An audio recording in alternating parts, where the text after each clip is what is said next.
समय कम छ, यहाँहरूलाई दुईटा मात्रै व्यक्ति चिनाउन चाहे मैले आजको लागि।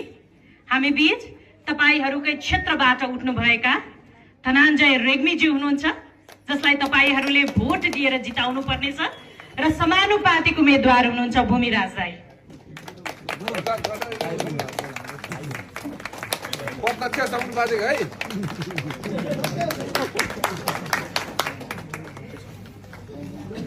जब जब समाजले परिवर्तन खोज्छ, त्यो समाजमा क्रान्ति हुन्छ र विद्रोह हुन्छ।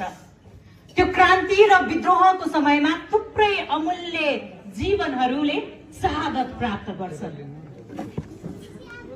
र शहीदहरूको आडमा थुप्रै नेताहरू जन्मिन्छन् र धेरै ठाउँमा भाषण दिन्छन्।